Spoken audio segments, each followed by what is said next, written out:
ആലപ്പുഴ കേന്ദ്രീകരിച്ച് നടന്ന ഇറിഡിയം തട്ടിപ്പ് പ്രത്യേക സംഘം അന്വേഷിക്കും. കായംകുളം ഡിവൈഎസ്പിയാണ് അന്വേഷണ തലവൻ. ഒളിവിൽ പോയ പ്രതികൾ മുൻകൂർ ജാമ്യത്തിനുള്ള ശ്രമം തുടങ്ങിയിട്ടുണ്ട്.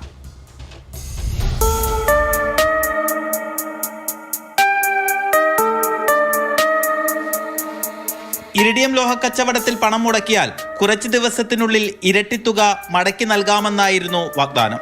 ഇറിഡിയം വാങ്ങുന്നതാകട്ടെ അമേരിക്കൻ ബഹിരാകാശ ഏജൻസിയായ നാസയിൽ നിന്നും. ഇത് വിശ്വസിച്ച് നിരവധി പേരാണ് പണം നിക്ഷേപിച്ചത്. ഹരിപ്പാട് വെട്ടുവേനി സ്വദേശിയായ മഹേഷ് നൽകിയ പരാതിയിൽ കേസ് രജിസ്റ്റർ ചെയ്തിരുന്നു. മണ്ണാർശാല സ്വദേശി കപിൽ ദേവ്, കൊല്ലത്തുകാരൻ സിനു ധർമ്മരാജൻ, തിരുവനന്തപുരം സ്വദേശികളായ സുലഭ, ജിഷ്ണു, വൈഷ്ണവി, സന്ദീപ് എന്നിവരാണ് പ്രതികൾ.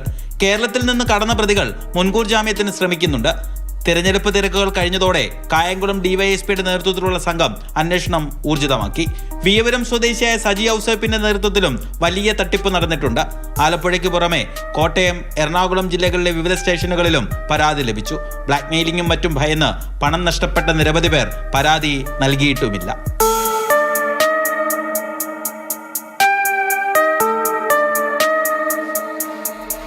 മാതൃഭൂമി ന്യൂസ്, ആലപ്പുഴ.